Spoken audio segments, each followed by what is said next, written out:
properly like it did from last night. Here we are at twitch.tv/conspiracy horseman. Let me double check in the Twitch window, make sure we are live here as my system comes to a screeching halt. Well, I should take it over with Ecamm because I can do it right to Twitch with the boxes all cool. Even. I see the boxes now. It's like goofy looking. Yeah, it's fucking. Yeah, I can take it over. I'll do. Just remind me next week for Horsemen. It's Skype though. I mean, it's not OBS. That shit's just Skype. Like, used to be able just to drag you, after hooked up, and it would split the windows 50-50.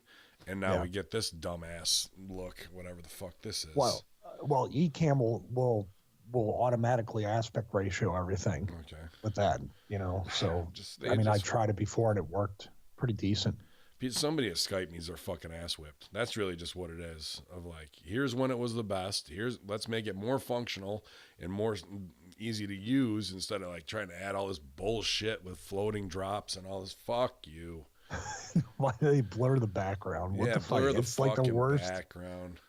Fucking assholes. Yalla, and that's how we're setting it off. Yep. This morning, everybody, in a great mood, because we move like a king when we roll high. You try to flex, bang, another infidel drops. Try to deal with this, there ain't no way out. Why? Cash money ain't never going to play out. We got much to lose, nothing to gain. In our brain, we got a capitalist migraine. And that's right, it's a migraine heading into the biggest WrestleMania of all time, 7 hours. What you gonna do, brother, when your ass falls asleep on you? So we'll see exactly how it goes. Interesting builds and, tons of stories out of New York and all the news that's fit to be tied here on your Friday Locker Room with Hacker Hameen and Stevie Richards. YOLO! Good morning, Stevie.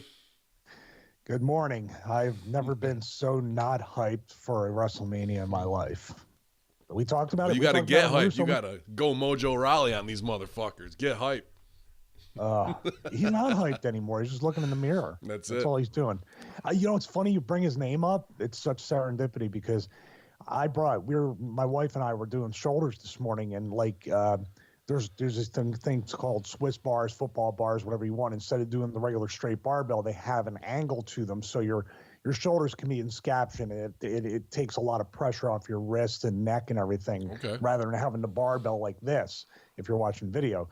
And I said, well, the only bar that would fit bumper plates is probably the Gronk. Gronk has Gronk Fitness and has a lot of good stuff on there. And that's what I said. I should reach out to Mojo Rawley because I talk to him once in a while and see if Gronk would just send me some shit. Dude, and Mojo might look for that as an opportunity to be like, hey, here's WWE guy, here's my guy who wants to be in. If we get a side thing going, I'm just sitting backstage. Why not do some fucking business, man? Absolutely. Yeah, and Mojo doesn't know how persona non grata I am as part of your group and Russo's group. So maybe he wants to join. Maybe he knows it all, actually, and he's hungry to get in.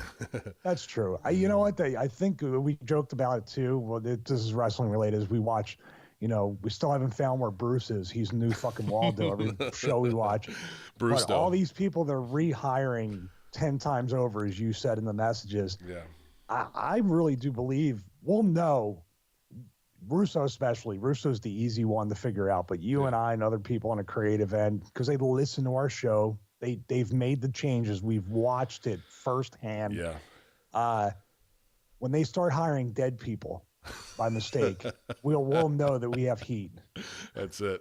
I think, he did a lot of work for him in the early 90s. I wouldn't be surprised if Strangler Steve gets hired back here just to be enhancement talent at age 40. They might go back. But right now, Strangler Steve, great job on the Wednesday Locker Room. If you guys didn't listen to that, he's in the chat room here at twitch.tv/conspiracy horseman with Bro Rocker, Bang Biscuit, the Monroeville Muller, Greg Mosier, a.k.a. Garbex Edge. I don't know. I can never get that handle right now. I always just say Garbage X. I did it all fucked up, man. But y'all, guys, appreciate you getting up early with us this morning as we, try and knock this out. It's a good self-help group to have you all here to support us in our time of need, which is reading the dirt sheets. But it was a fun night last night. Maybe Drunky the Clown showed up just at the very end there when the Evan Williams hit, but we had a good time talking about, trying to break down in real time what a conspiracy looks like with the Nipsey Hussle assassination and got a little hot over the slam piece on Wolfgang Halbig, who we still haven't heard from. He may be with Bruce. So I think they're both in persona non grata right now. And so we'll see. I would love to get Wolfgang on again, but the hit piece in the New York Times by Elizabeth Williams, who I went at on Twitter as well, and I didn't hear anything back. Williams' son. Williams' son, thank you. I knew Elizabeth Williams in high school. Fucking trolling some Elizabeth Williams on Twitter. It's like, who are these guys? Yeah. No, I found the New York Times chick, and really not doing any due diligence, not showing any of the evidence in the Marty Leeds documentary, which has been scrubbed completely from the internet. I also was looking for the New Zealand first-person shooter to do some of the breakdown. Very, very hard to find, scrubbed as well, which further leads me to be like, holy shit, the power they have to fucking control the flow of information and really get rid of everything in a sweep overnight from when you go to bed to the time you wake up. The library has changed and you can't find anything. The books aren't checked out. They're gone. So, I don't know. How far away are we from an official branch of information, like the Ministry of Information? I think we're beyond. I mean, it's there, but how long before it's like basically out in the public? Is the Secretary of Information, the Secretary of Media. Is that a new AEW position, office position? No, it's got to be Executive Vice President of Information. Okay, all right, yeah, man. So how long is it? I think it'll be a flip of the switch overnight, man. It'll look like people are bitching because of their Alexa, their Google, whatever the fuck. And they'll be like, we need to form a committee to handle the citizens' rights of privacy. And that committee will actually be the Ministry of Information that is doing everything. But in the front, they make it look like it's, don't worry, we're Big Brothers, we're watching Big Brother, but they're really Big Brother the whole time. It's just dressed up a different way. So... yeah. They'll make you want it, and then they'll feed the need, but that's all part of the greater plan to really gain full control. You have to have the underground swell that moves the marks to ask for it, and then who the fuck are they asking? They're asking for the people who are actually doing it to them. So you should have read the thread of her tweet about Alex Jones, just Elizabeth Williamson, and the people, hundreds of people that are calling for blood of anybody that questions the narrative. Like not even Sandy Hook, but... we're talking about, like, there was one person that said anybody that ever questions anything the New York Times says or anything should be sued. Anybody that ever questions anything that has kids dying and it should be sued. And they're like, that's exactly what we want. Yep. Or is that, like, or even is that for us? Are those worked accounts to put those out there in that? Good point. You know what I mean? Like, I wouldn't doubt it that's all part of the outer liar sting of it, where it creates fake accounts that really send a bold and brainwashed message that cuts right to the heart of it, so people like us can scoff at, like, look at the sheep, how fucking da-da-da, but that could be a fake account just to push that too. So that's true information control.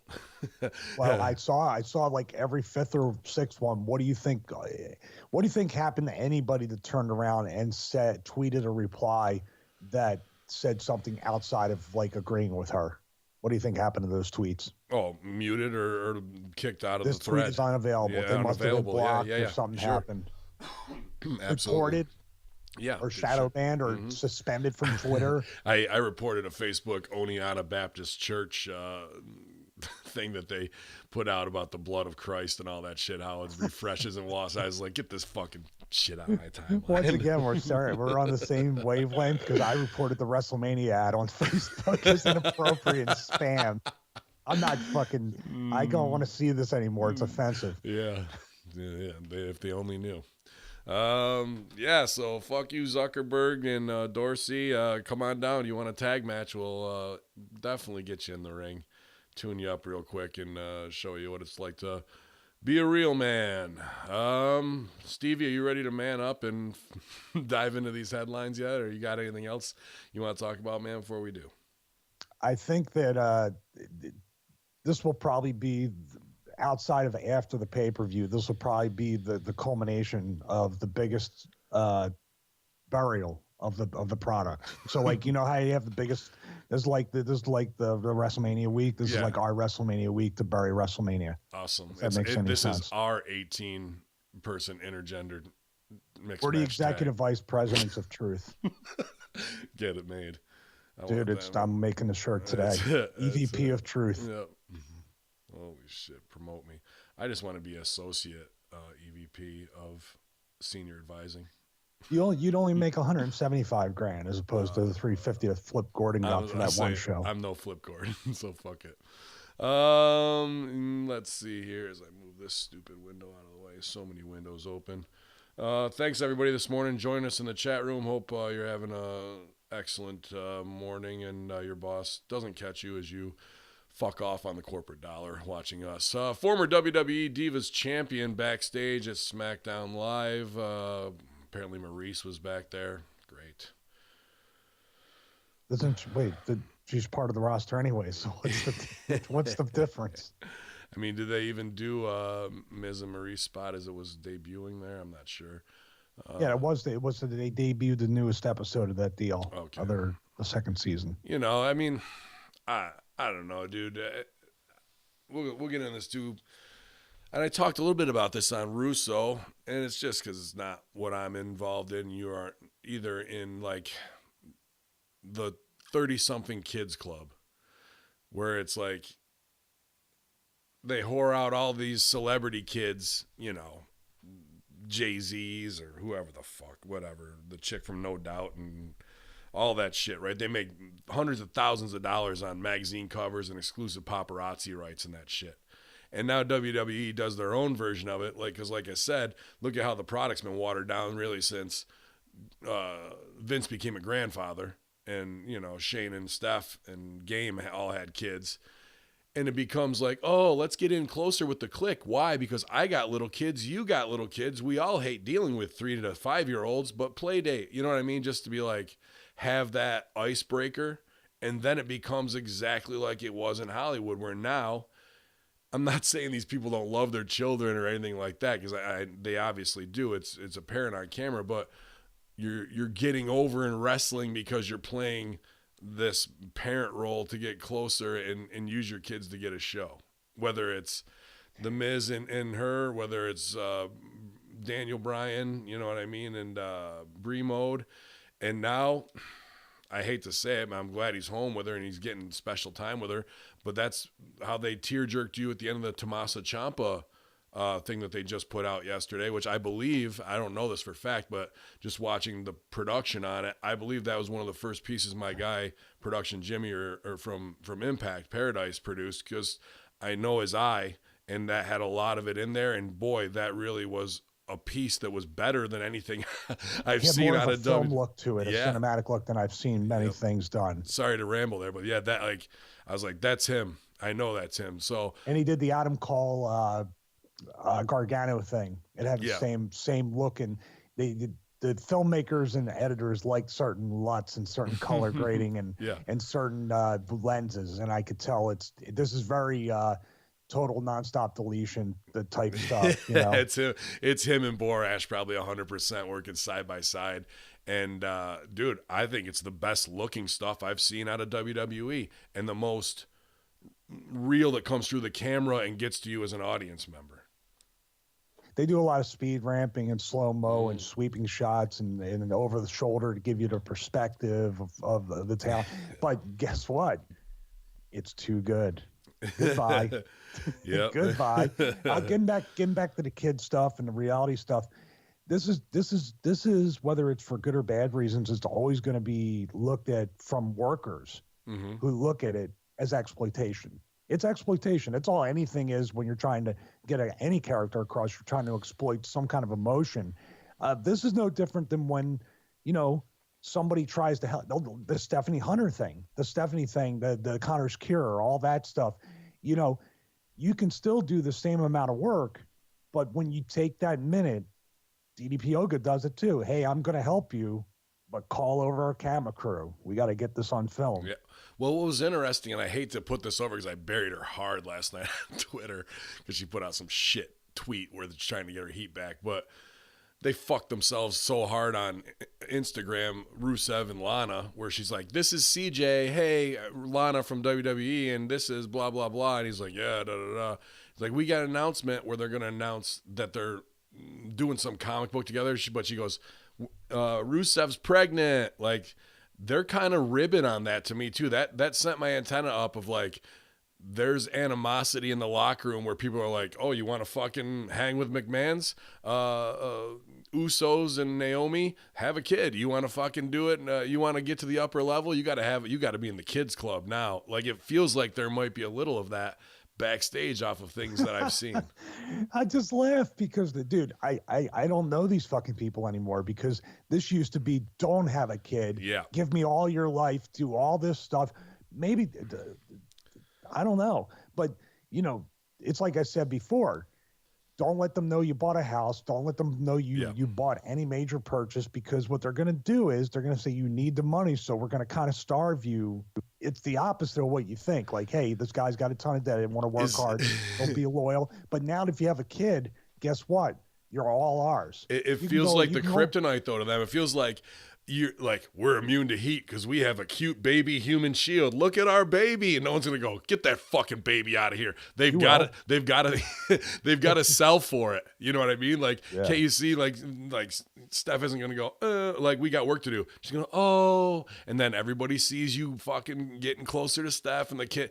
Dude, I really feel like there's a little of that going on. I've seen it in other offices, so why the fuck wouldn't it happen there especially? And it is, and it's getting people reality shows. So I'm just, again, being the executive vice president of Truth Ministry here and having to say what I see. I want to do my because I'm no longer on the level of Borash or Jimmy, but I want to play my filmmaker, video editor, production role and say that how much it grates me to see them two sitting on a tour bus, which should get heat with the boys anyway. You're sitting on a tour bus there, as you could be owning 3 tour buses with the business you should have did after you rode in on the tank. Right. Another story for another press. Well, no, that's what I'm thinking. All that shit. I'm thinking, dude, you rode in on a tank, and now you're acting like you're over saying Rusev Day's dead. Where's Aiden English? His career's done. They just wrapped that out of nowhere. Like, they were so hot. And then they went to nothing, bro. They went to nothing.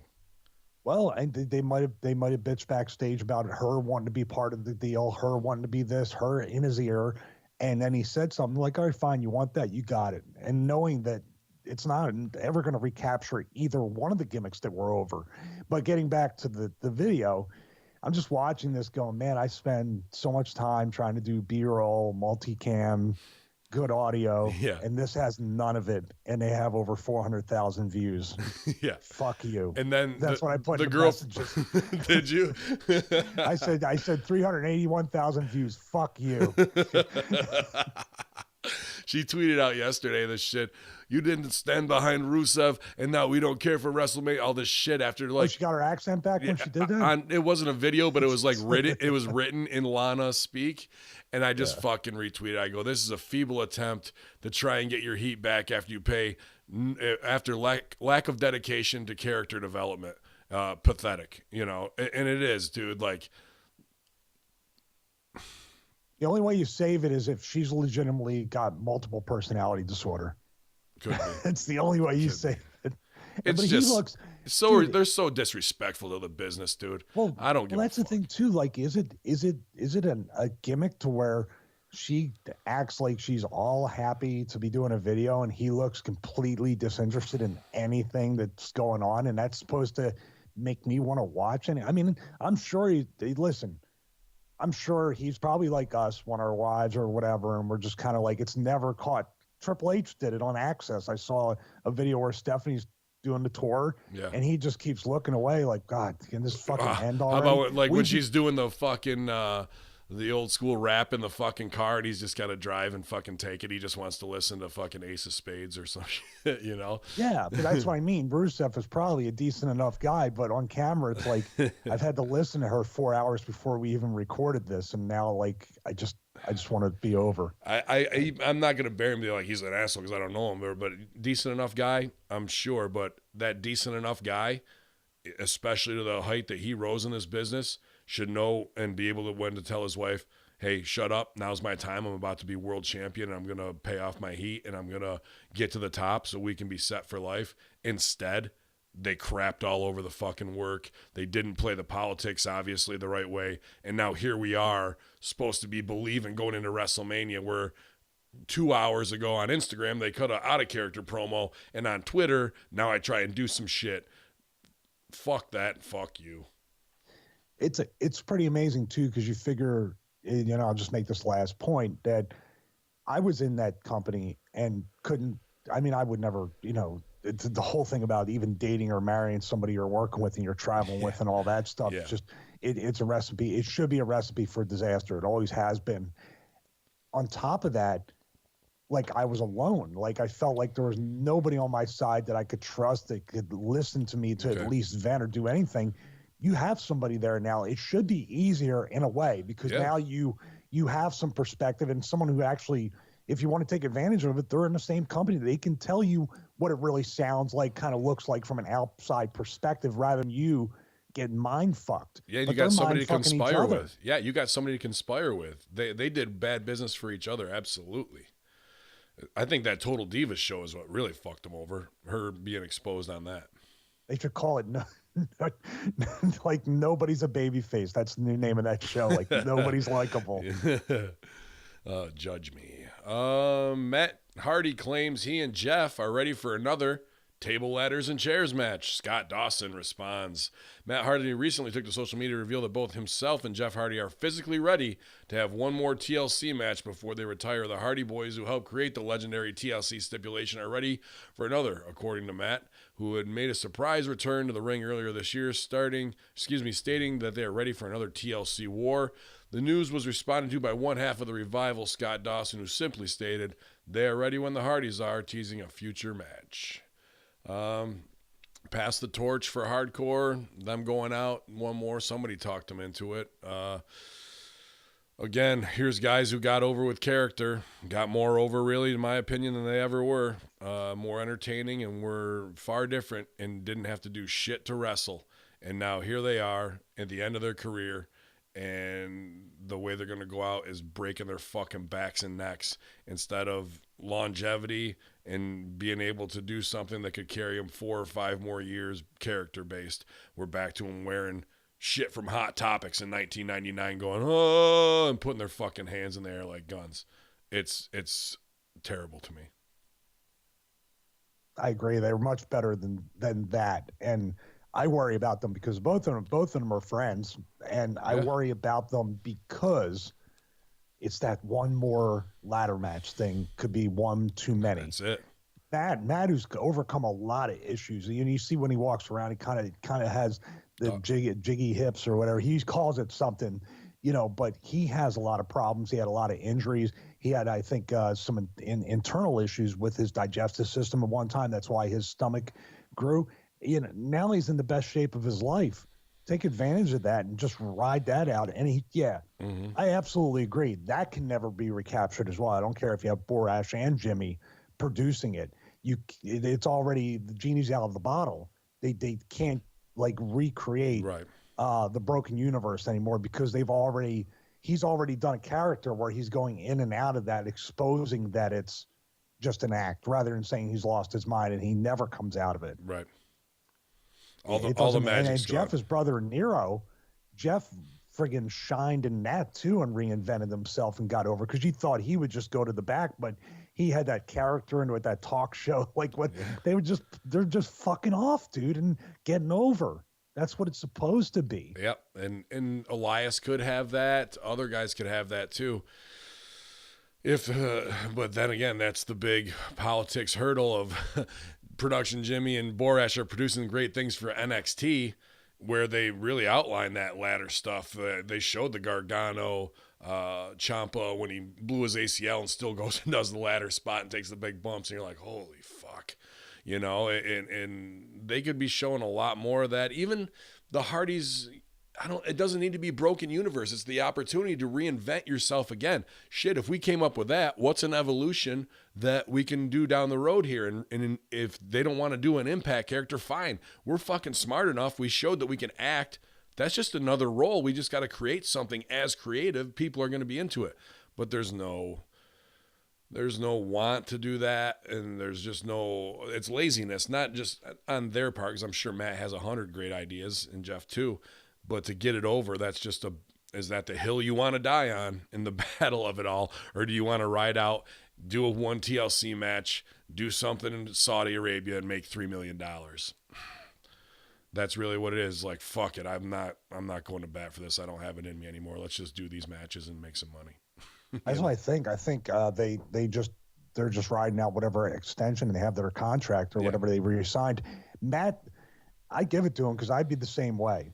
I was in a position where they wanted me to be a trainer at one time, and I went and looked at it at that time, and I said, I still want to be in the ring. I still want to do that. It's still fun. This whole, talked about it before, sitting in and out of meetings, writing hundreds of emails, doing this and that. It's a corporate job. If I'm going to do that, I might as well just get the benefits and all the other stuff that are provided by corporations.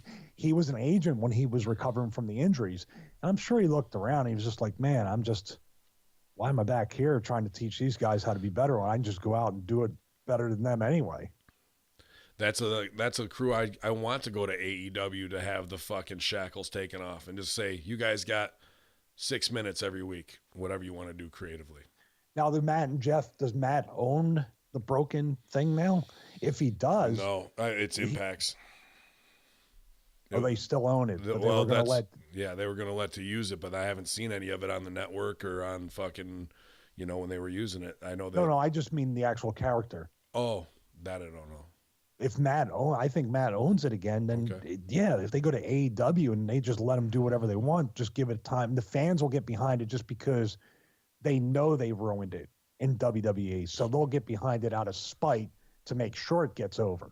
I'd rather have him do something all new, do some cute references to the other, but like let him work his magic on something new. It's like, why keep beating that NWO flag, all the time? Well, it was in WCW, then it was fucking the relaunch in WWE, then the outside. Like, okay, like I think he's got it in him to shake it up and do something all new again with the same magic, and people will want to go along for the ride because they're like, oh fuck, we were way entertained by the Broken Universe. We got to see what he's gonna do next this way with the new shit, right?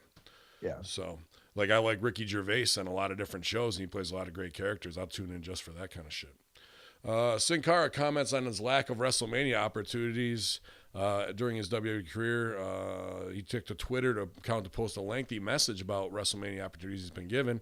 Sin Cara, who's currently out of action due to injury, noted that he has been with the company for 9 years, but has only really had one chance to showcase his talents at a WrestleMania event, which he came out WrestleMania 32 in the ladder match for the IC title.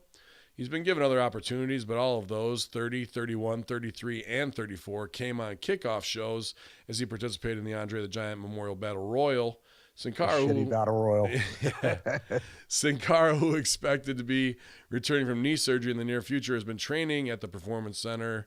There's been conflicting reports about him possibly signing a new WWE deal. Recently, the Masked Wrestler is being brought to New York City for WrestleMania weekend, but he's currently not expected to appear on the show itself and is set to appear at Access on WrestleMania Day this Sunday.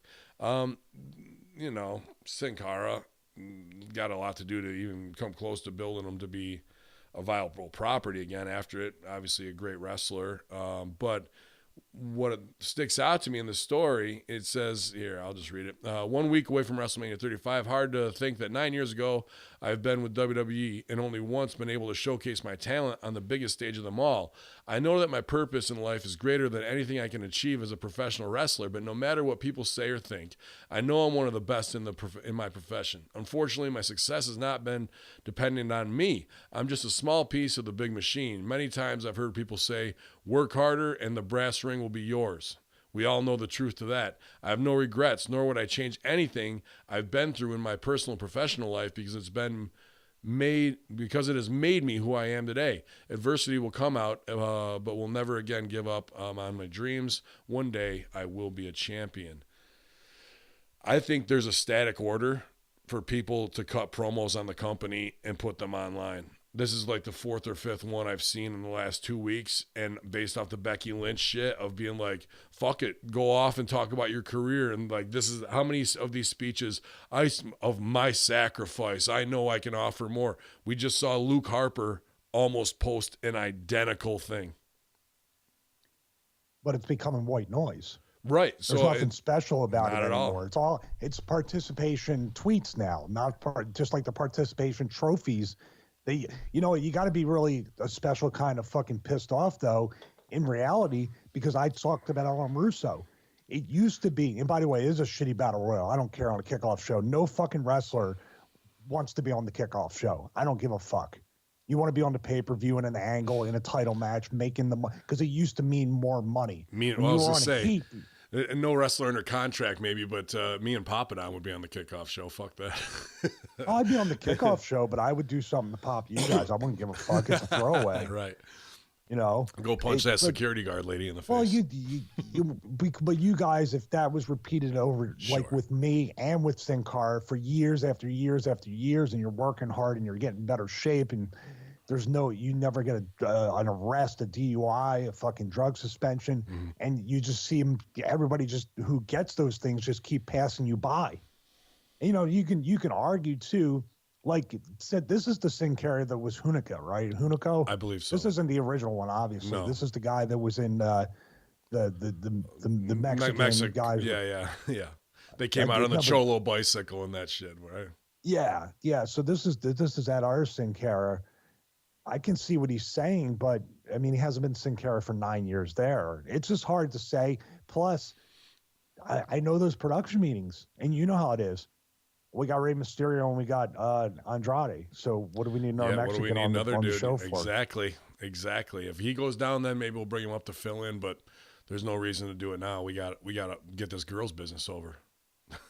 Wait till But they used to look at it like we have this many Mexicans, this many blacks, this many this many that. I'm sorry. I mean, it's just a well-known fact around circles that it's not just whoever's over. They look at demographics and they look at like how many they want of certain things.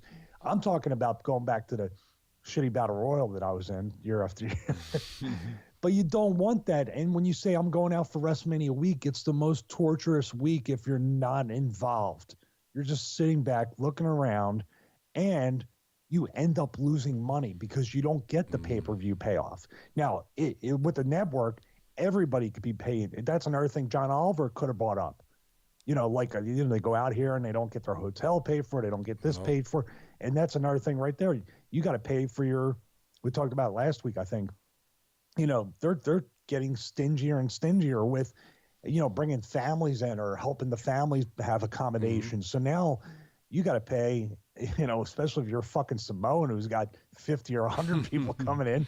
You're paying for rooms, you're paying for cars, you're paying for food, which is the food, but they're not even offering any kind of deals. Like, here's 2 tickets to WrestleMania. Figure out who goes. Yeah. And then, there you go. I just feel like it's one of those things where, just like professional sports, if football was a work, if you put everything into it and your stats were great and all this stuff, and then you end up being a third string quarterback and you're like, well, what?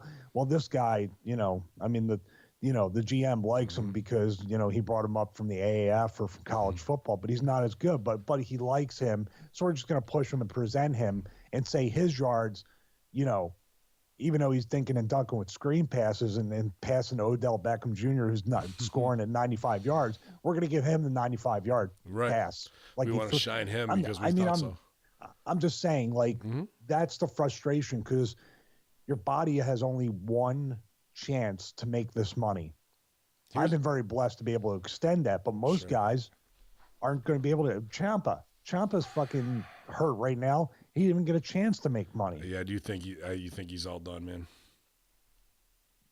Probably. He'll probably end up going to AEW though.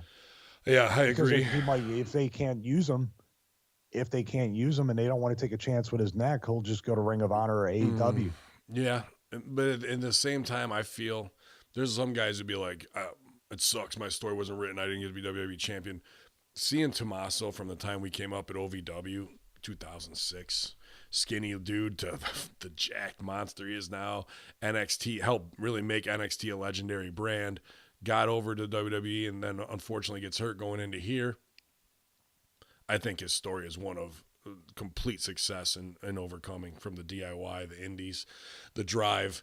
And even if he doesn't get to, because of injury, to that WrestleMania main event spot, I think he fucking is 100% successful.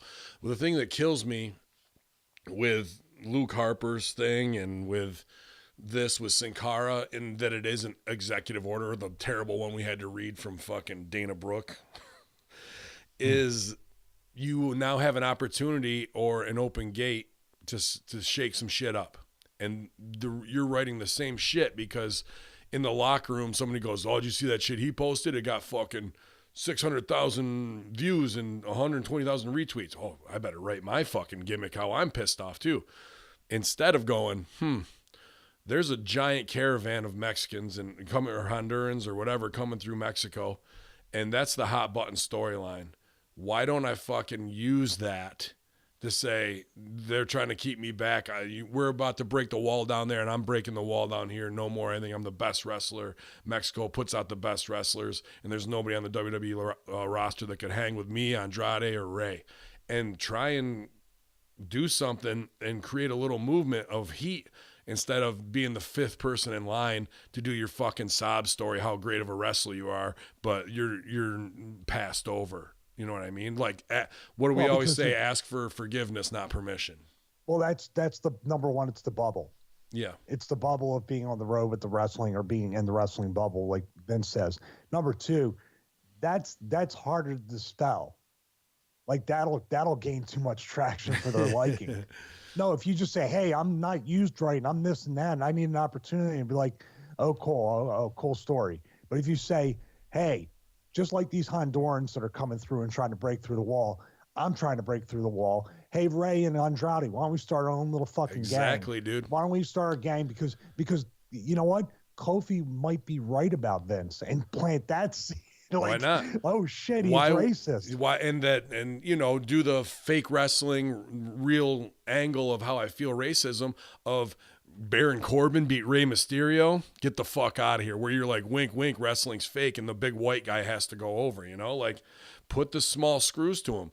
Now that the social media czars slapped the tits of them enough after we bitched about it, right? Whoever it was, Carano or whoever. Now they're going the opposite way because of the Becky Ronda shit got over, but they don't know how to do business online that way. It's just this sob story shit. I bet there'll be 2 more of them.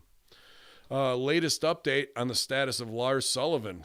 During the last Observer, that idiot Meltzer gave an update. Says, well, it's no timetable set for return. He did note that it would likely be sooner than later. Oh, great. Which could be a sign that he will return in the near future. Sullivan was set to make a main roster debut back in January after several teaser videos were aired for his call-up. However, after reportedly suffering from anxiety issues that kept him off shows, Sullivan has been reported to be John Cena's opponent for WrestleMania 35, but those plans were nixed when he didn't debut on the main roster. Dude, can you imagine?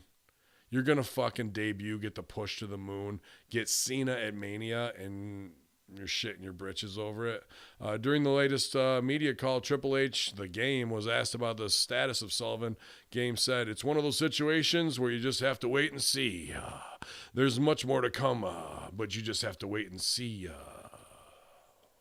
Wait a minute. Wasn't this what he said before? Yes.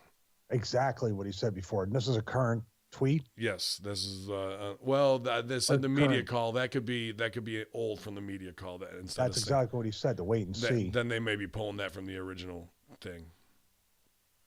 But Lars Sullivan, we'll see if he's spotted in New York. It'll be interesting. Man, hopefully he doesn't have any kind of social anxiety either, because there's a lot of people in New York. I don't know, man. That's just a strange thing to me that and I'm not like angry, like, oh, you blew your spot, you had it. Like, to me, that's where sports psychology, which is a reasonably new field for performers and anxiety and you know, that kind of stuff. I'd like to think that'd be an interesting case study. And then I, as an acting coach and, you know, somewhat life coach, I guess, would like to work with a guy like that one-on-one to help build his confidence, get rid of bad habits, make him confident in the character, so to make his mind so excited to go out and perform that it totally changes that anxiety and channels it into something positive, man. Yeah, I think there was what was the TV show, Necessary Roughness, where the football players had a psychologist on hand, it's interesting and it's probably do a lot of good. But then again, I think every single wrestler needs some kind of sports psychologist or clinical psychologist, because it's, but that in a way, see that this is where WWE has two faces or two hands that one doesn't know what the other is doing. Mm-hmm. They want to help the talent, but they create an environment where the talent goes to the things that they say they want to help. Right. You see what I mean? Like drugs. Yeah. Mm-hmm. We don't want you to take pain pills. We don't want you to do this. We don't want you to do that. But we're going to work you to death to where you have to work with a neck injury. You have to work with this. You have to work with that. And trust me, most of these people are going into WrestleMania with injuries, you know, whether they're disclosed or not. The Lars Sullivan thing, you know what they're going to end up doing with them? I just unfortunately have a 100% guess that I would say that what they're going to do is make him like the scared big elephant type character who's scared of his own shadow. And they're going to play up the anxiety in such a negative, campy fucking comedy, character. Yeah. Am I wrong? The big dumb Lenny from fucking of Mice and Men. Well, he's Festus part 2, right? Yeah. I have no doubt. Now, if you made it to where he really is that way, but try to put sympathy on him to where there's a little, like a Drake Maverick takes advantage of him and fucking tries to manipulate him until he finally realizes that he, like Solomon Grundy in the Gotham TV show. Well, that's what I was just going to say, exactly like that. Or the fact that you know he's breaking down, so you break him down further. He's about to debut, you're about to show him, and he has a breakdown, and you fucking show it. And he has to actually be taken off, and they put him in a straitjacket. He rips out of the fucking straitjacket. They got to put him down. They put him in a padded room. We get 2 weeks of him in the fucking room going nuts. The orderly comes, the door's open. I can see production Jimmy shooting all this.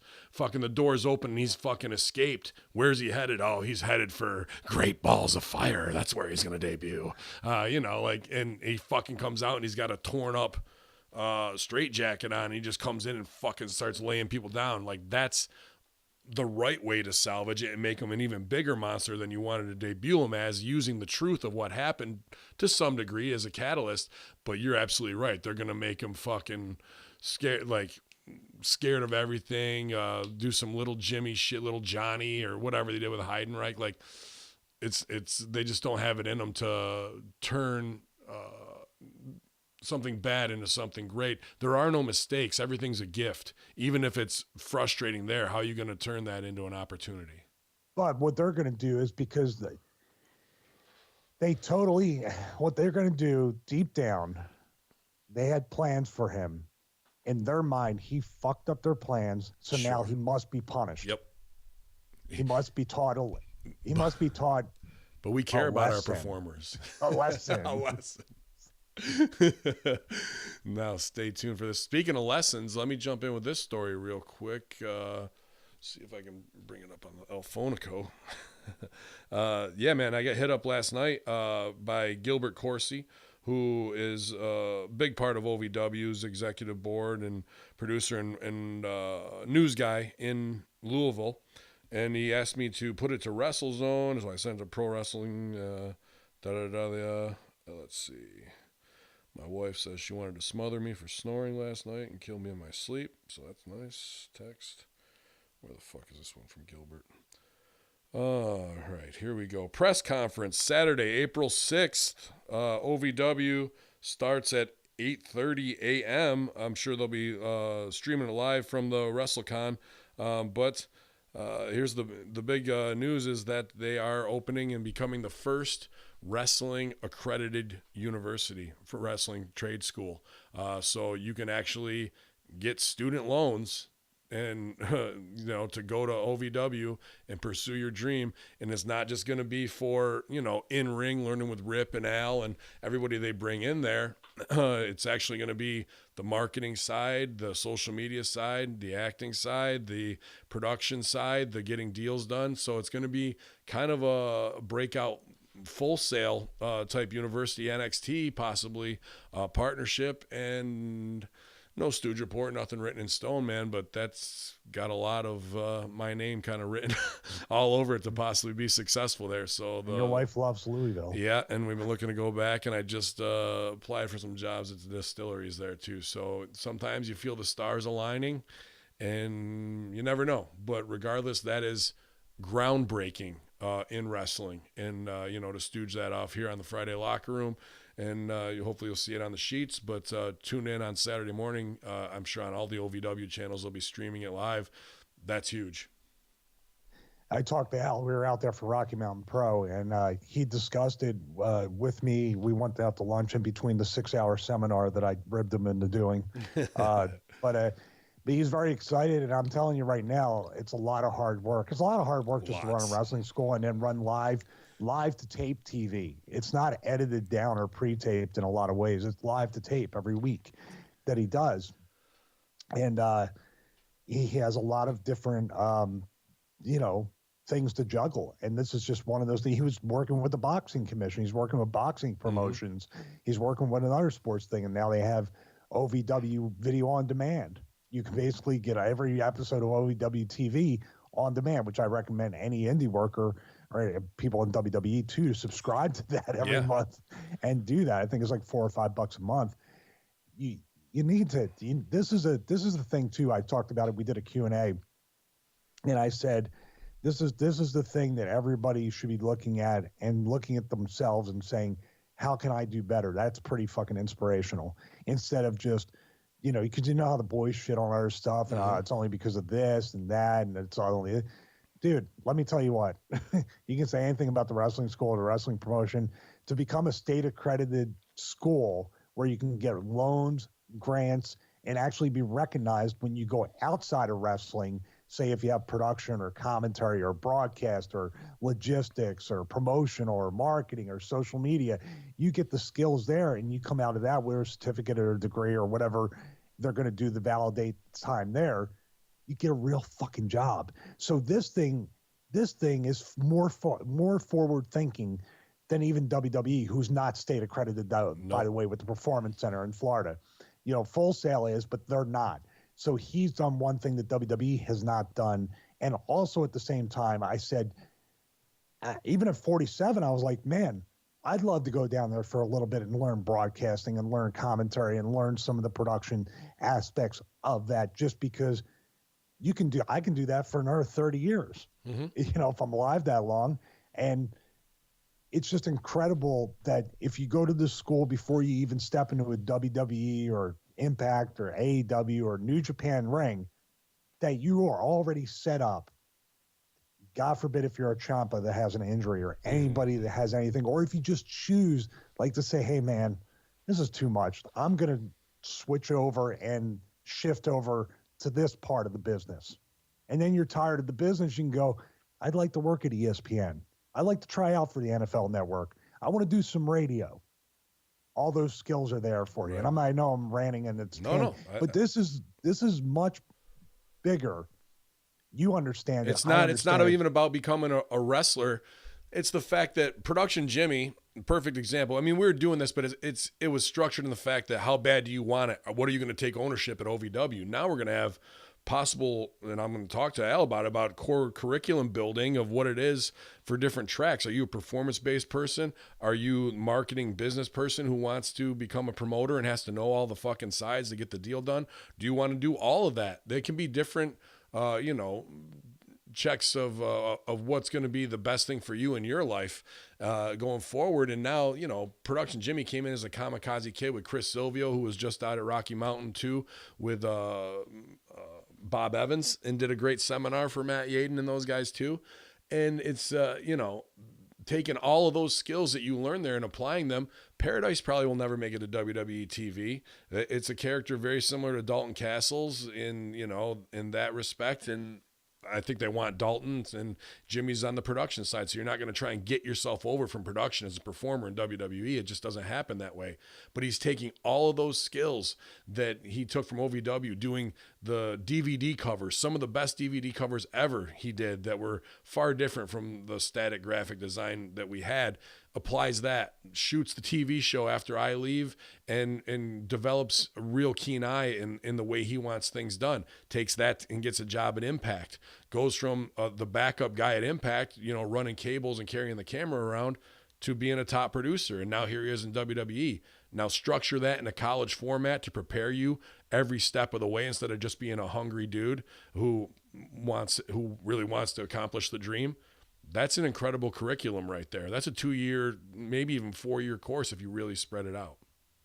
Yeah. And then once again, too, there's a lot of different things Al's going to apply that are sort of along the lines of the NFL Combine. He's going to do attribute tests. He's going to do IQ tests. He's going to do a lot of different things to see what your strengths and weaknesses are. The one thing that popped me, though, and I asked him in front of all the people during the Q&A, I said, so, like, what are you going to do with the results of a psychological evaluation? If they fail it, does that mean they're full-time wrestlers? Or, I mean, if you give any one of us a psychological evaluation, it's not necessarily that. What are you looking for? They do this at the college I used to work for, where as you come in as a freshman, you take a strengths test, and it just plots you based on what all these educators have come with of, are you left brain, right brain, audio visual learner, like all that kind of stuff. And do you are more introvert, extrovert type questions, and should guide you in a path. I don't know if they'd be like, are you a psychopath enough to be here? No, then you have to leave. Are you crazy? Okay, you can stay.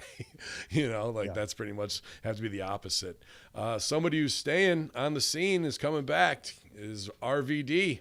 Signs with Impact Wrestling, and now I wouldn't doubt if you don't see him at OVW as a guest speaker and performer, as Impact is partnering with many top independent organizations, in OVW obviously being one of them.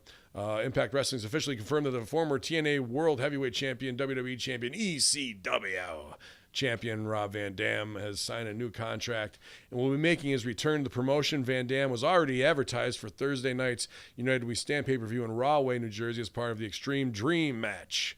And we'll see them follow up the Hardcore Legend Sabu team together to face the tag team champions Pentagon Jr. and Rey Fenix, the Lucha Brothers. The news was broken on PW Insider. Van Dam will be on all TV tapings and pay-per-view events, starting with the 429 taping in Toronto, Ontario, Canada. Unfortunately, due to the prior commitment, he will not be able to wrestle on 428 Impact Rebellion pay-per-view. I'm in Canada on 428 and about an hour from there, so, man, I'm supposed to tag with Kong that night, too. I wonder if he's... We'll fucking see. So you never know. I might be up there. Fuck it. RVD, man, back on the road full time. That's a big money dude. I don't want to stooge off what 2CW paid for him, but it was 5 figures for one night. Yep, that's about it. That was my first question. I didn't mean to be like, the buzzkill from it, because it's good to see Rob back on TV, and that's a major thing that could get them on a new network or get them more visibility wherever they want to be. He's a major name. But how can they afford him when all you've heard about is letting guys like EC3 go, letting other guys do not using guys like Eli Drake as much, and these guys are getting paid so much less, but they're kicking and screaming trying to even get their money. I'm not saying literally, but it just seems like the old TNA, it happened to Rob. Rob was signed for so much money per year, and when they used up that budget, they took him off TV out of nowhere. Instead of keeping him going and trying to figure out a way to book him, they booked according to the pocketbook. Yeah. Now it's like you got him, and even if he's half per night of what 2CW paid him, it's still a lot of money. Yeah. Yep. We'll see if it's going to be still 10, 20 times more than what they pay most of the TV talent. Here's the weird thing, though. They don't even have a really solid TV deal now. They're going on Twitch. Like, that's a bulk of their audience is the live stream internet shit and replay. Like, RVD, to bring him in, that's a fucking marquee player to, like, we got to build a company off of this guy, I don't know. Is he just taking it? And here's what I was thinking. Either way, I'm pumped to see him. Is this a way for him to help his woman, Katie Forbes, get over more? They're like, yeah. He's like, yeah, you can take me, but you got to take Katie and get her over, and I'll do these dates. And I just thought maybe that's part of it. She's super hot and then on the indies, and she definitely play right into the sexuality stuff that they're doing with Scarlett Bordeaux. We'll see if she shows up. But wouldn't you think AEW would be a better fit even for her, being a completely new face, and they got more, I mean, they got more money. I to think pay her Rob, sexuality may go against the SJW agenda, to be honest with you. Oh, you mean? Oh, yeah, like the very standard EVP tweets that you see between the two EVPs. Come on, man! You said it before. Well, they respect me. By the way, here's my tits. I mean, come on.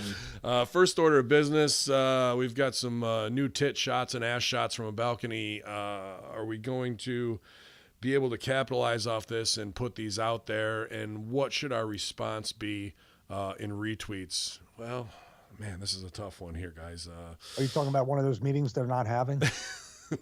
No, that's the high-level meeting talk that's going on about tweeting out Brandy's ass and then Cody being able to cutely retweet it and say titties and ass.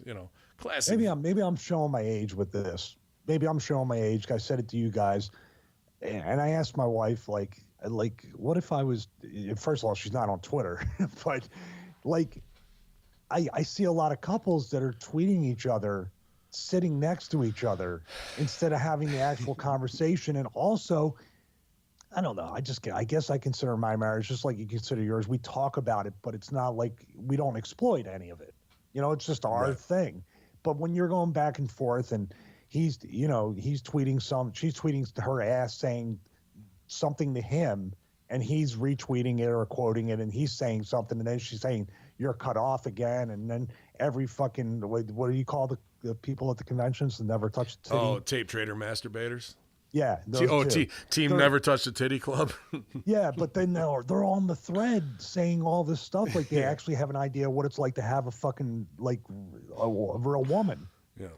I don't know, dude. To me, it's like you play up certain thing. And how does this sell any tickets?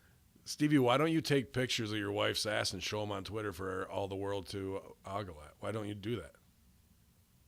I guess I'm just a son of a bitch. I'm selfish when it comes to my wife. That's why Stevie Richards Fitness has not got to that corporate level that you hope it will. Listen, I would love, obviously having a female part of the fitness brand, that's been discussed. But, first of all, she's more neurotic than I am about not thinking she looks good enough. And also at the same time, it's just like, I don't want, social media is rough, and it's rough on me. It's rough on you and everybody else. I don't want to even expose my wife to anybody being mean to her. No, I wouldn't take it in real life. No, and they're all brainwashed. That's different. But it's going to come a time where, there were a few comments about her ass being fat and shit like that. I wouldn't want to see that if I was married. You open yourself up to that shit. Yeah, would you want to do that? No, I would never. That's rule one of wrestling. Oh, you're fucking Arab, so I think there's opportunity for a reboot of Right to Censor on that kind of shit. Where you just come down and crack whip on them like that. There's plenty there that they do that could be talked about. But if that's what they want to do, that's fine. I just think it's more of a society type thing. The communication between people that are sitting next to each other or in the same room or intimate, it takes to social media, and I just don't understand that. And I'm glad I don't, because I'm going the opposite way. I'm shutting down. I'm not checking Twitter at all now. Really, I'm auto posting. I'm just trying to get more of my mental and spiritual health and wellness back, because that's a rabbit hole I never want to go down. I hate it. You'll never get anything good out of social media, except for hopefully sales at StevieRichardsFitness.com. Excellent. And also tag me on Instagram. Hit me on the gram, G. 20 to 30% off store-wide at ProWrestlingTees.com for the next 5 days. Stevie Richards and /Bin Hameen. The Guardians of the Galaxy, Bautista comments on director James Gunn's return. He says, I am beyond words stoked. The day it was announced that he was rehired, I wasn't able to celebrate publicly for certain reasons. Eventually, I'll have some type of public celebration, and not to be smug and rub it in people's faces, but just to know that I'm very excited, because I think people know how hard I fought and how upset I was over the Deacon that he was fired. So you can imagine how excited I am that he's officially back. It'll be interesting. It's not like Gunn was brought up on any sexual assault charges or any of the pedo shit we've talked about. He just had some very raunchy and off-color comedic tweets. I don't know, maybe that was deeper than that, but that's really what, during the witch hunt of Hollywood, he was thrown under the bus for that shit and taken off the movies, and now he's back. So either they covered it up well enough or there really wasn't anything there. Yeah, I think, or they turned around and said he makes some really good movies, so we can put up with it. Yep. That's anything, money, or the ability to draw money will solve anything in any sport, in any form of entertainment. Yeah. And even if you're hurt, they don't give a shit because they want that money. And Rey Mysterio, as of this writing, is still on the WrestleMania card. He's now followed up the injury tweet with another post confirming he will sport some surprise ring gear for the grandest stage of them all. What, a Mexican ankle brace? Like cast? Yeah. But they show the spot where he does twist his ankle. It makes me want to piss my pants. My ankle hurts just looking at it. But supposedly he's still on the card. And if you roll an ankle, I guess 5 days is enough time. You can tape the shit out of it on 2 and really work again. So as long as he doesn't have too many high spots planned, which I don't know. He's working Joe, right? So I don't know. Yeah. It'd be just Joe shutting him down most of the time. I wonder, I've never seen it, but I wonder if for a WrestleMania or something, if they're going to do what they do in football, where they do the injection and numb it up. A cortisone type gimmick, yeah. No, it's a very controversial drug because if you look at Marcellus Wiley did a thing talking about that on YouTube. Look at like the Marcellus Wiley pain or something, and like that shot that they would give all the players, whether you have like a knee, you have your back, your neck, whatever it is, you would get injections before every game. And then it became a tolerance and addiction, and I think even some side effects to the injections.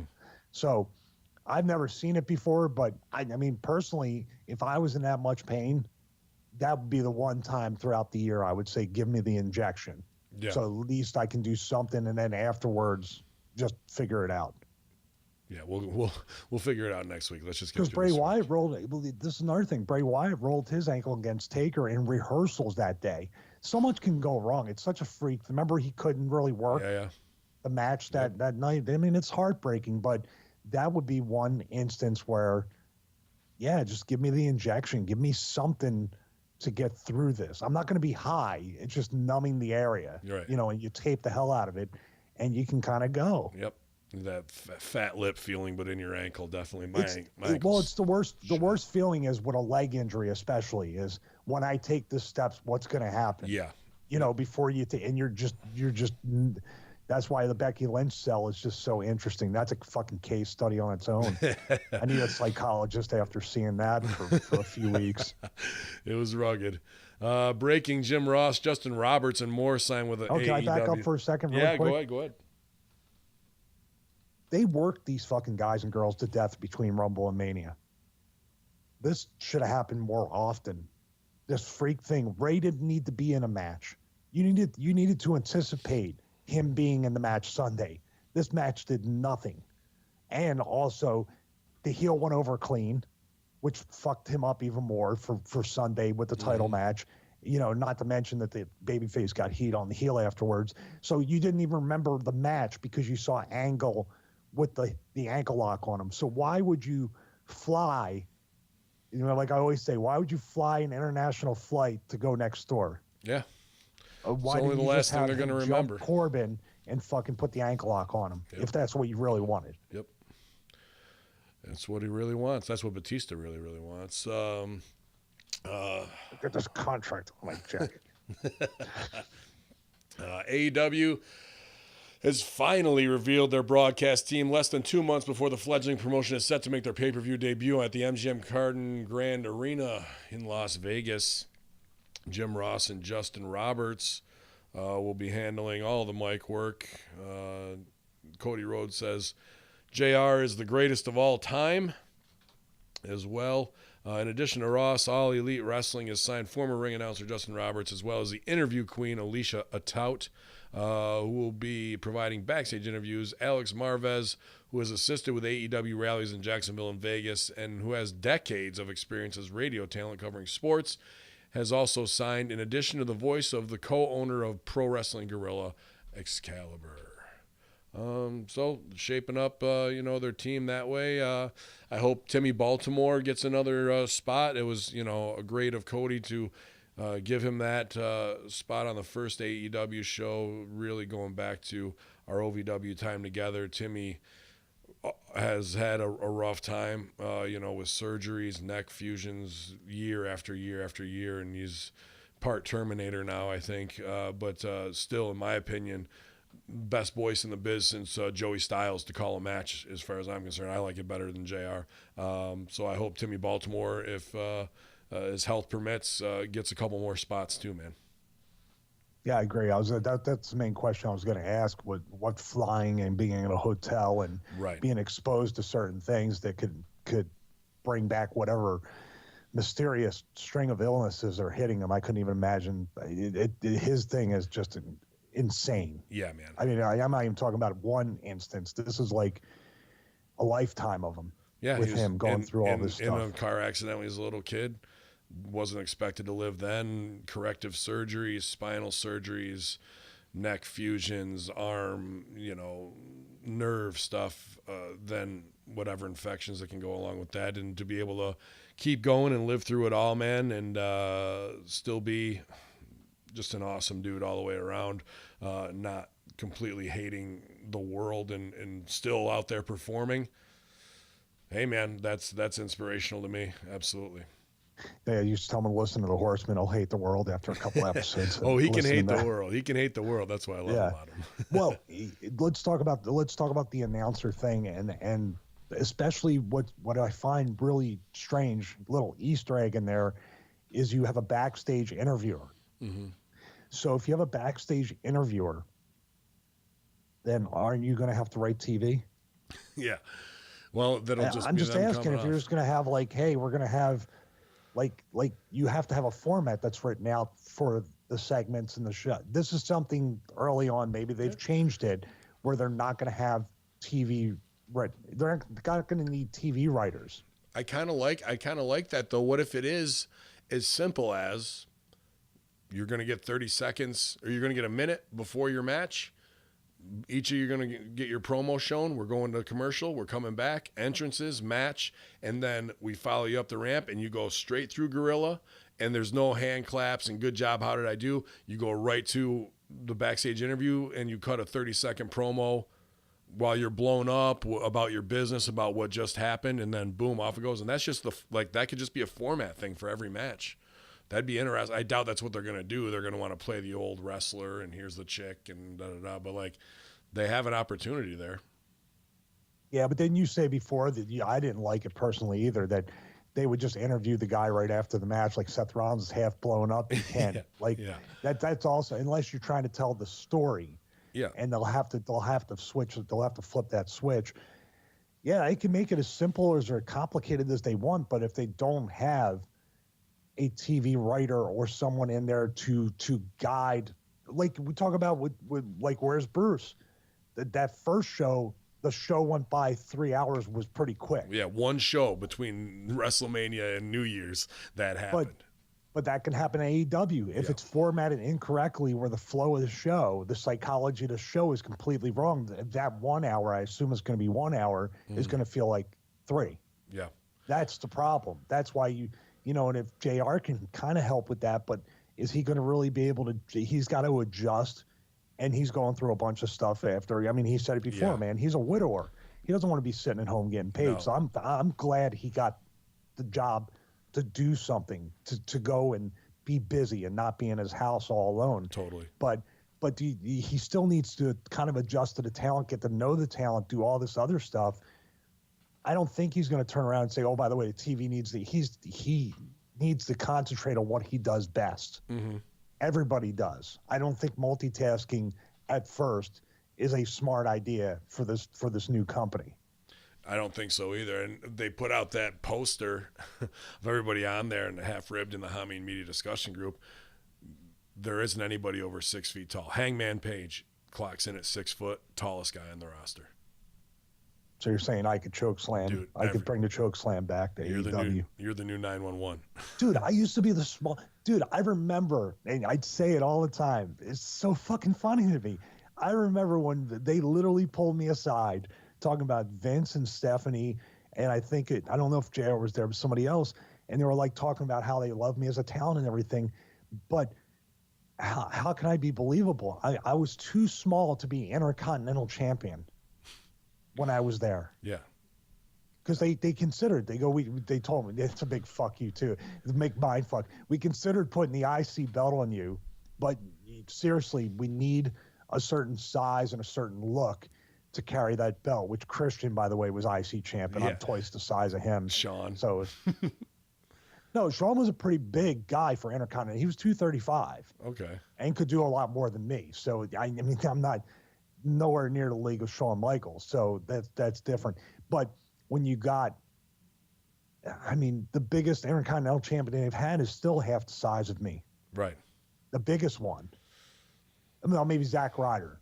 He's as big as me. Right. About the same, yeah. Dude, it's going to be interesting. You want to look and you want believable wrestling, it's going to look like dudes from the mall fighting, possibly.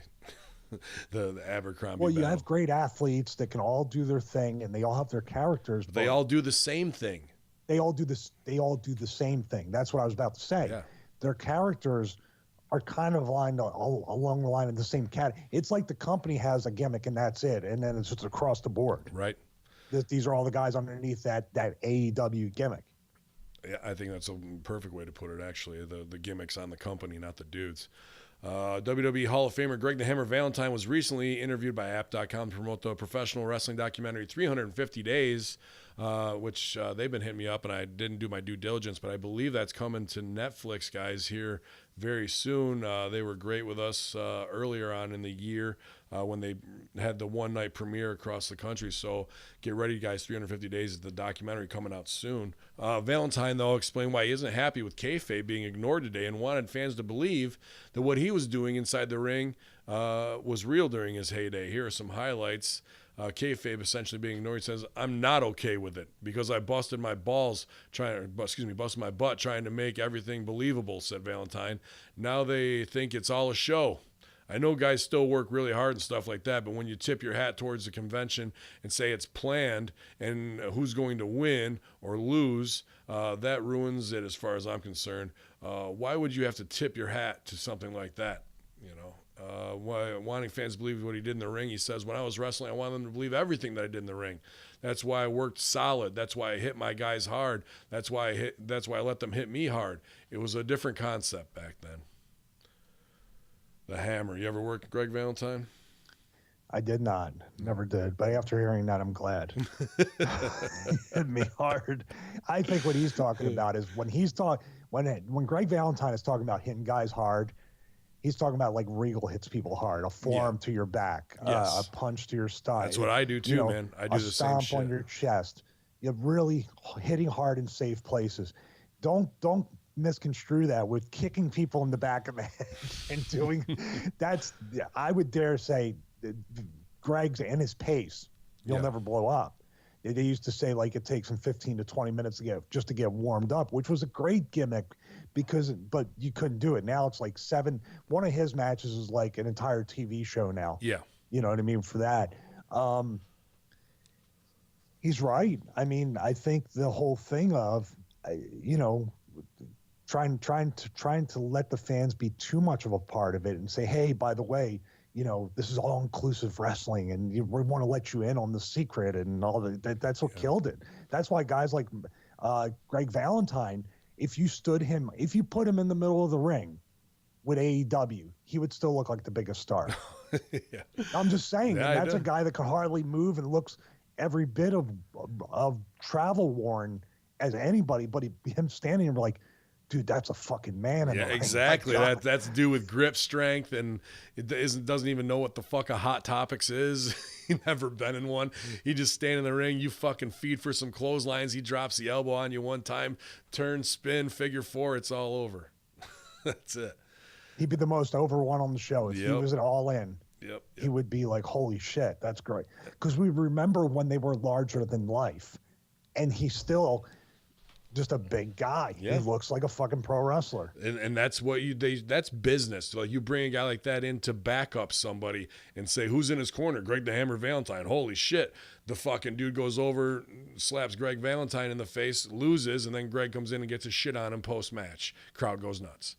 As reported on Showbuzz Daily, where the crowd does not go nuts, the average viewership for SmackDown Live this week came in at 2.141 million viewers. This is down more than 250,000 from the 2.393 million last week, as WWE gears up for WrestleMania 35 this week. And the show was considered to be decent enough edition of SmackDown all in all, although many fans commented on feeling underwhelmed with the overall quality of it, given that it was the go-home event for the biggest show of the year.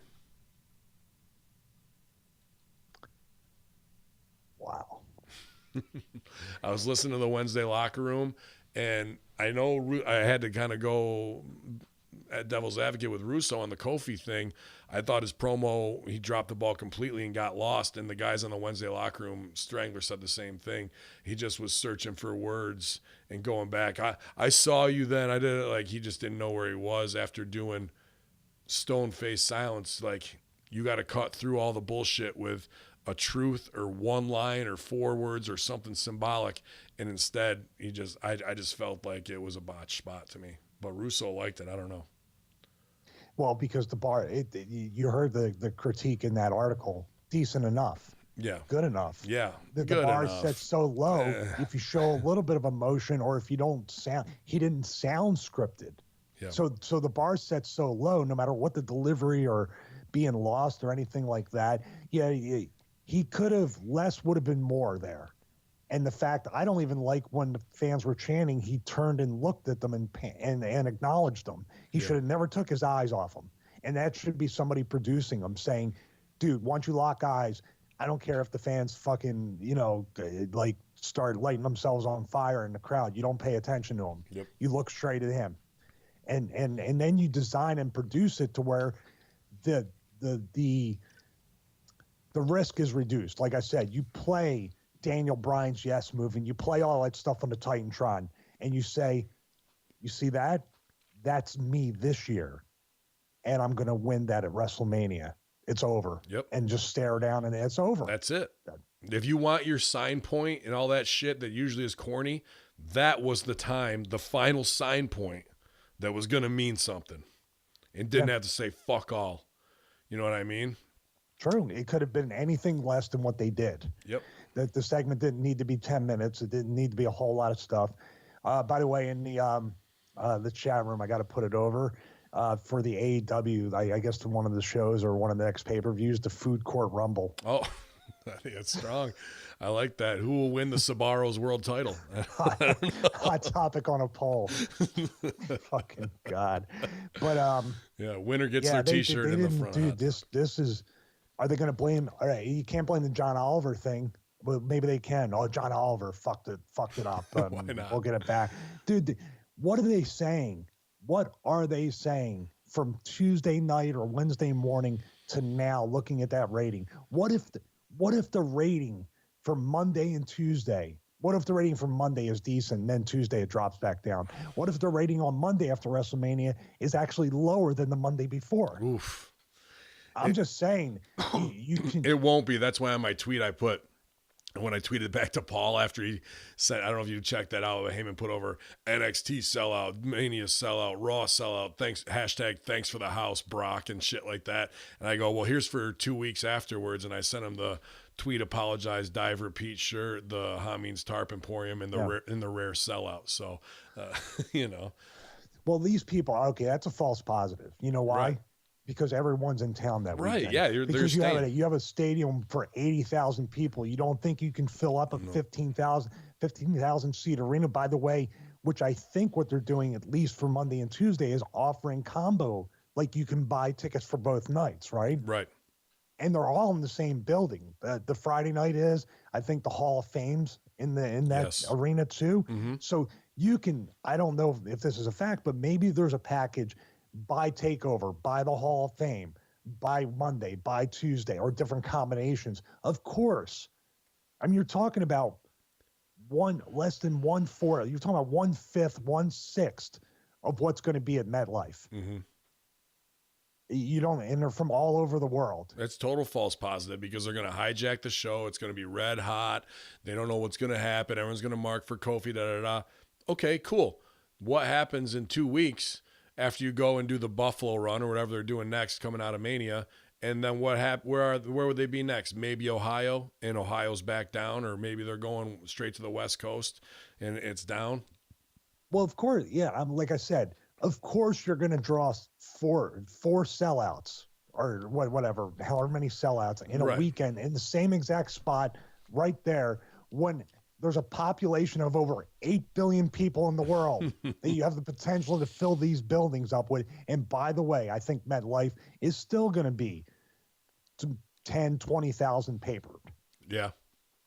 And what they're going to do is do what they did at fucking Dallas. Remember, they counted the people that were working in the they counted the cops. Everybody, yeah. Do you remember that? Yes, absolutely. Dude, what the and then the numbers, Vince on the call, they asked about the WrestleMania numbers because I want people to remember this stuff. Those numbers are for entertainment purposes only. So basically, it's just like, remember that quote?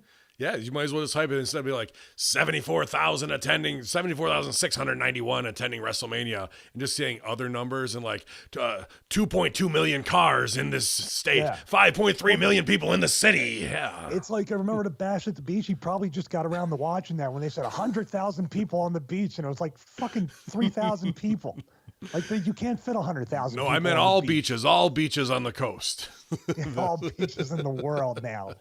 Closed circuit. Yeah, I'm just giving out stats, In our final story, the most serious story of the day, Triple H, quote, "I'm medically cleared, but don't know if my pec will hold on."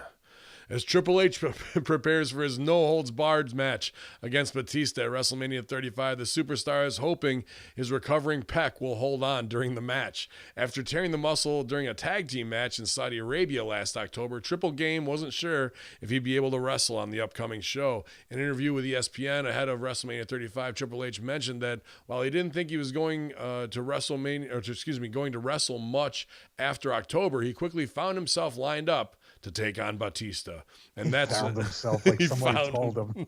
Yeah, really? You think I should? And that while he's been medically cleared to perform, he isn't sure what will happen once he steps in the ring. Quote, "I got cleared to perform and my training is good and I feel good," he said. "But until you get in there, lifting dumbbells and getting hit by Batista are two totally different things. So I'll see how it goes. But I feel good and I'm excited to get in there. At this point in my career, I don't ever want to make it sound like it's not as big as it is. But at this point in my career, it's all gravy." End quote. Despite this gravy money. Yeah. Despite the concern, Triple H is determined to go out and put on a great show and will undoubtedly perform up to his standards that he's had since his introduction into wrestling. Well, how can I say this? How can I bring these questions up that you've brought up? You know what I'm thinking? I want you to. All right, here. How can I listen to that? Listen to that heat pass. That was a veteran heat. How can I answer these questions to be brought up that you've brought up, Hami? You were the fucking one. How can I answer it? What am I thinking when I think about Triple H with a torn pec coming back at WrestleMania so quickly? Yeah, what is it? DECA, D-ball growth, stem cells directly injected into your carotid artery. What is it and why? You blew your fucking pec out. You've blown your legs out. This match is a year too late. And why would you even break kayfabe to go, hey guys, just a disclaimer, my titty might fall off mid-match at Mania, but, I got to pull 25 minutes. Game on. Game over. That's what I do. Yeah, the whole first part was exactly what I was thinking. Yeah, dude, what is he on? What treatment? What Frankenstein stitched him together type shit? Let's just get through one more and fuck it. I want to make $1 million and be on the show. Instead of just going, you know what? maybe I won't take the time. Maybe this wasn't the right match. And hey, maybe Sin Cara, we could get him over. And, oh no, never mind. I'll just do what I want to do. It's all gravy, baby. Yeah. That's first hearing that. I want to. Can we, instead of calling it tough? It's so tough because like I just wonder what the casual fans and the people who look at that say. I guess it's just like football. We know these guys are fucking using shit. No, almost nobody's clean there. Almost nobody's clean in UFC. X-Pac in 3 weeks puts on fucking 40 pounds of muscle mass out of and I get buried in the next tweet. He's like telling this guy, fucking, what's the convention people again? Well, there's Tape Trader Masturbators and what was the other one? Fuck. Never Touch Titty Club. Con. Yeah, Team Never Touch a Titty Club. Yeah, well, he was like talking about, because in completely normal fashion, talking about how that selfie of X-Pac gave him a boner, and then he told me to get over myself, that I'm a fucking jobber. Like, no good deed goes unpunished, I guess. Got me. But that's the skewed viewpoint of wrestling fans, especially. Like, if we were to turn around and say, Triple H is obviously on something. He works out hard. He diets. You got to do that with what you're doing. But he's obviously taken some. You're just fucking bitter because you're a jobber and he's a main eventer. No, he's got 3% body fat with a fucking 72-inch chest, and he's got a 22-inch waist, and he's fucking my age. Yeah.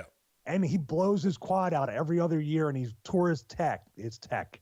Well, he better not tear his tech. I don't even know what that is, but it sounds fucking He's scary. Going to tear it. I bet you probably just jinxed it. It'll be the first one But when you have so many torn muscles for doing, he's not Sin Cara.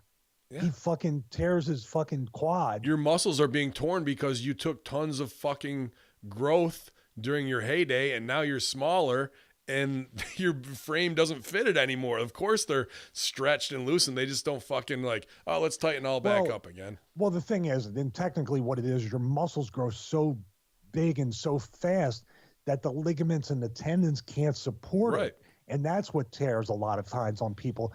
A lot of people tearing a pec. He tore his pec because he went over the rope so fucked up, and it just, he's done it 1,000 times. So I would suggest he doesn't do that. But you're talking about tearing your quad, tearing a knee, tearing like whatever ligament tendon. There's a very simple explanation. When your muscle grows so big that, and whatever, you can do whatever you want, but please, the eye test, you know what I mean? Yeah. This is what hurts me. This is what hurts me in a fitness business, where the fucking Instagram whores and all the other people that tell you that you can look exactly like them if you do their program. Well, guess what? You can look exactly like me if you do my program, because no one's ever accused me of using steroids. No one ever will. Well, because you're I fucking lean... wasted my money. Or I got some bad shit. You're a lean, fit guy that looks like a fitness dude. And in that Seth Rollins, healthy look where it's not over the top and like it passes the eye test exactly. And what's going on. Start on CrossFit. But cardio athletic and muscle definition. That's what real human bodies are going to look like when you work hard and diet. Not, I worked hard and diet and I put on fucking 40 pounds of rippling striated muscle in 3 weeks. Ask me how. Buy my fucking book. It ain't like that, Jackson. We know. And they will. Yeah. They would buy his book. The Hunter thing, though, I'm just like, man, that's the only thing. The only thing out of WrestleMania that I'm curious about is I want to see what he looks like, because there's no fucking way this guy would ever, and this is a good thing, there's no way he would ever go on TV or WrestleMania without looking at least as good as he looked the last time you saw him. Can't say that for most. But that means more and more. And I think the biggest thing out of this, I'm not even going to call it gas, steroids, or juice anymore. I'm calling it gravy. So that means more gravy to look as good as you did last year, which in turn puts more stress on heart, muscles that are already torn, that kind of shit, and increases the chance, for what reason, to possibly have a match similar to the ones that we've seen from what's his name from the Shield, Uso, the main one, Roman Reigns, where it hurt his career because the matches were so bad. You're hurting your legacy. You're hurting the Undertaker's legacy by doing these matches that didn't need to happen just for a fucking payday and self-egregious ego stroke to go pull 25 minutes on Mania like you haven't worked enough Manias in your fucking lifetime. So we'll see if it all pans out and it's a good match and a payoff and people are there, or are old men going to get hurt because they fucking... Well, the Australia show looked like old men getting hurt. Mm-hmm. It looked bad. Yep. It looked really bad. I want to say this too, from a larger standpoint, more important one, you got 3 daughters, man. You got a wife. You got a life you're supposed to live. And the thing with him too is his legacy with NXT and the way he brings up younger talent and what he does for them, which is a complete 180 to what this guy used to be like. I mean, he used to be somebody that would not, because he was in the thick of it. This is a guy that has a legacy that transcends wrestling. He doesn't have to worry about money. He's in a powerful position, and he can mentor these kids and do so much more than he can provide multiple dozens of WrestleManias in the future with what he's doing in NXT. But to do that with that one match, 1 foot in, 1 foot out type thing, doesn't draw. My curiosity is just to see how gassed up he is. I don't give a fuck about the match. Exactly. I mean, it's going to be a static match. You're not going to fucking see anything groundbreaking. But again, we don't have the story told, even set up. Give me what I want. What do you want? Give me what I want. Oh, you want him to retire? You want to retire him? We're never even going to say that. Kiss my ass. He said to kiss his ass. Stumpers. Yeah. Has to be behind door number 1. Is that what you want? Yeah. Kiss my ass. Oh, he said kiss my ass. That's the heat instead of the jealousy of Hollywood working out for Batista, getting over the fact that he can't say that Triple H married into the family just to protect his spot. Like, we didn't cover any of that. There's no heat. So who gives a flying fuck about this match at the end of the day, aside from seeing, is it going to hurt their legacy? Can they go? That's the only fucking thing that... The train wreck. Yeah, you can't turn your head away. Yep. Oh, by the way, John Oliver should also brought up that corporate employees are not drug tested.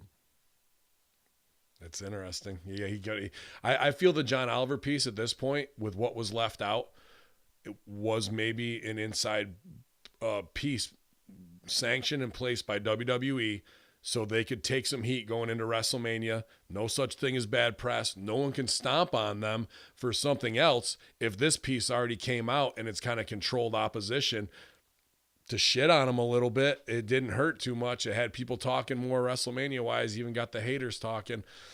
Maybe it is completely The big thing controlled. was when he didn't go at Trump, which is the easy fucking softball thing. He left Trump and Linda out of it. And the more I think about it, it's just like, what's the fucking... What wasn't there? Why are you putting your energy into that instead of fucking making the TV and the pay-per-view and the angles better? What money is there to almost make Nancy Brown boycott your fucking network? What's the money? What's the play? I think there is no such thing as bad press. There are people who wouldn't have been tuned in and talking or watching anything about wrestling. Now, let's say 5 million of those views in that first day on John Oliver on YouTube. 1 million of those are people who weren't going to watch WrestleMania, but now have watched 25 minutes and are aware. So you just got 1 million. You just got 1 million views on a 25-minute commercial, good or bad, but people are talking about your product who wouldn't have been before. So it's like, let's do a negative advertising campaign to even hit people on the fringe who wouldn't have given a fuck, but at least were in their minds. It's possible and probable. Yeah, you're right. Just so I know this world doesn't make any sense anymore. No, that's just some crazy marketing shit. But to look at it objectively as a complete psyop, that's what all advertising and marketing really is. So wherever there's opportunity, even in the darkest recesses, you may turn that into a chance to reach somebody. So we'll see, y'all, man. But this is your Friday locker room go home WrestleMania 35 extravaganza, 7-hour flip and fuck, whatever you got to do to get through it, you guys. We're all going to be here together. You never know. I may go live here at twitch.tv/Conspiracy Horseman for a little while. I'll probably be it's my ref Sideburns place watching it with Rated R. And hopefully we can last together. We're going to need the support group, you guys. Stevie, what are you going to do this weekend? Just watch it at home, or are you going to hang any place, or what? I am going off the grid into the mountains. I'll be back in time. I'll be back in time for possibly recording an episode of Breaking Sal. Nice. Talking to Sal about that. We will start streaming on twitch.tv/Conspiracy Horseman. So subscribe and stay there and follow there. We're going to merge everything into this. Mm-hmm. I miss the days when we played Far Cry 5 and we would just yell at everybody and try to kill everybody. So we're going to probably put that in podcast form. But I might be recording another 15-minute resistance band workout video, cool. Which obviously when I create the newer ones, the previous one that's up there right now, there's going to be a buy one, get one free. So, but having the mountains in the background, being on the deck of that, and could be a good, and a good backdrop, different, to get out there and do it. Also, I'm trying to record as early as today the chair workout. I want to do that chair workout selfishly for people I care about, like Sal and his wife, Kim, my father-in-law, and people I know that can use it right now.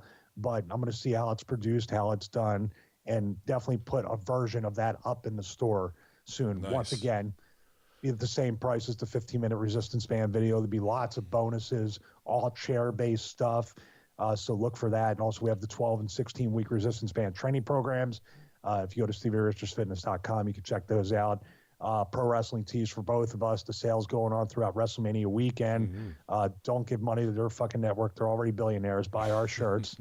And also subscribe to the YouTube channel. There might be, there's going to be more health, wellness, and stuff like longevity type stuff I'm putting up. I'm working with a company to try. We're closer and closer. I'm hoping to get back to me as early as today. A lot of stuff going on today. Fuck, I'm going to be busy. I can't even play some Madden. No. I'm trying to get an infrared sauna. Yeah, I know you sent that. That's pretty cool. What's that? That was cool. When you sent that, I had never seen that before. Yeah, well, the thing is, there's a lot of bad ones out there. So I think the video I'm going to do as a preview is going to tell people what to stay away from, because I learned it. I almost pulled the trigger on one of the supposed cheaper models. Yeah. But, dude, it's like going into a fear cage and having you're like in a gas chamber / fear cage, so you're actually getting less healthy from it. Yeah, that's. And I'm gonna explain what I've learned so far, and I think it's going to be a cool series of things to do. And dude, there's all these benefits just to a sauna in general. Mm-hmm. If you have a gym with a sauna, I highly recommend you do a daily sauna. I wish Planet Fitness had them. They'd fucking be great to use. I wish too. That's about it. Instagram at Stevie Richards, Twitter at BWStevie, and that is about it. Awesome, man. Big week ahead up in the mountains. If you see a sexy guy walking around without his shirt on by the riverside, grab a band and pull. Tell him I need him for one of my videos.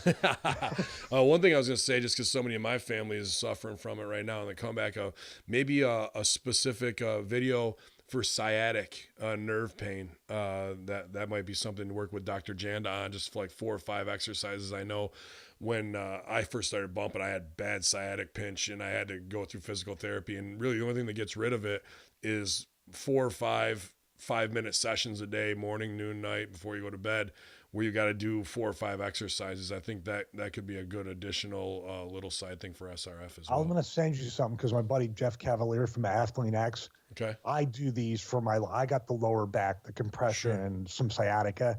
I'm going to send it to you because that's what I do almost every day, and it's worked immensely well. So cool. I'll send that to you and you can pass it along. Awesome. Very easy stuff to do. Appreciate that, man. And like you said, guys, it's the bigprowrestlingtees.com sale. So head over, grab all the Horseman shirts, whoever you like best or whoever you hate the most. Sal, me, Stevie, or GGPP. And that's the best way to support us, guys, on a free platform here at hackerhameen.podbean.com, russobrand.com. Subscribers, we appreciate you joining us over here at twitch.tv/conspiracyhorseman.